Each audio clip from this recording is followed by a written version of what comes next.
Michel Sardou pour la peine de mort, sa chanson fait un tollé. Michel Sardou a chanté à la fin des années 70 une chanson, « Je suis pour », qui lui a valu, depuis lors une réputation de réactionnaire. Ce 26 janvier 2026, Michel Sardou a 79 ans. Monument de la chanson française, l'artiste traîne pourtant derrière lui une controverse persistante, née il y a près d'un demi-siècle. En 1976, au sommet de sa popularité, il provoque un choc avec Je suis pour. Une chanson qui lui vaudra d'être accusé de faire l'apologie de la peine de mort. Un titre devenu l'un des plus sulfureux de son répertoire. Je suis pour paraît sur l'album La Vieille, dans une France profondément marquée par l'affaire Patrick Henry. Il s'agit, pour rappel, de l'enlèvement et l'assassinat d'un enfant qui ravive le débat sur l'abolition de la peine capitale. Michel Sardou choisit alors d'écrire un texte radical, en se glissant dans la peau d'un père endeuillé réclamant vengeance. Le propos est brutal, sans détour. Tu as volé mon enfant, versé le sang de mon sang. Je veux ta mort, je suis pour.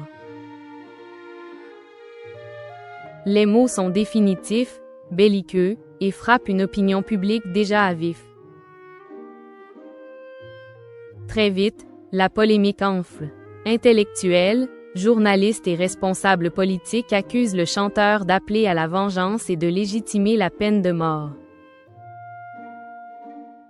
Certains y voient un manifeste réactionnaire, d'autres une provocation irresponsable dans un contexte explosif.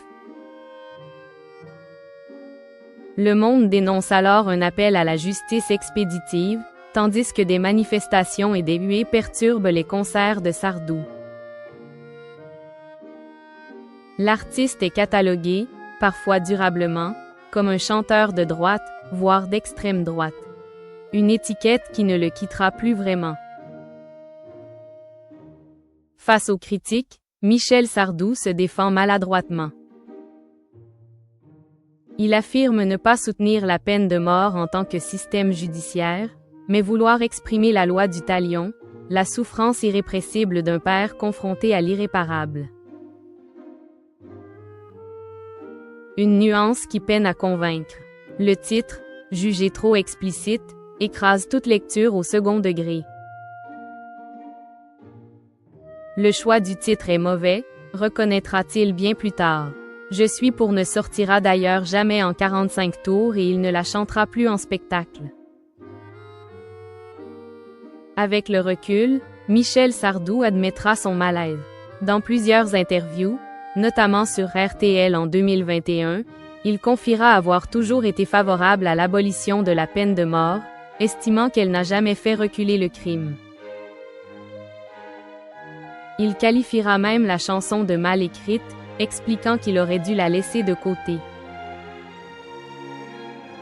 Fait rare chez lui, il ne la chantera plus jamais sur scène après 1976, faisant de ce morceau le seul qu'il n'assume plus publiquement. À noter également que Je suis pour est longtemps restée absente des anthologies et compilations officielles de Michel Sardou. Contrairement à d'autres titres polémiques qu'il a fini par réhabiliter, la chanson n'a jamais bénéficié d'une relecture scénique ou d'une contextualisation artistique. Pour beaucoup de fans, elle demeure une œuvre à part, presque fantôme, qui illustre les limites de la provocation en chanson populaire. La polémique autour de Je suis pour s'inscrit dans une série de chansons coup de sang qui jalonnent la carrière de Michel Sardou dans les années 1970. Les Ricains, Le temps des colonies, J'accuse ou Ville de solitude. Elles lui valent tour à tour des accusations de sexisme, de colonialisme ou de provocation politique. Sardou s'en est toujours défendu, rappelant qu'il joue des rôles et écrit à la première personne comme un comédien interprète des personnages. Le contraste sera d'autant plus fort quelques années plus tard. Julien Clerc sortira L'Assassin assassin, chanson explicitement opposée à la peine de mort, interprétée en 1980. En 1981, l'abolition portée par Robert Badinter viendra clore un débat historique, reléguant Je suis pour au rang de symbole d'une époque tourmentée. Aujourd'hui encore, cette chanson continue d'alimenter débats et malentendus. Plus qu'un plaidoyer pour la peine capitale, Je suis pour apparaît surtout comme le reflet d'une colère brute, mal canalisée, et d'un artiste qui n'a jamais su, ni voulu, lisser ses aspérités. Une œuvre gênante, regrettée, mais indissociable de l'histoire culturelle et politique de la France des années 1970.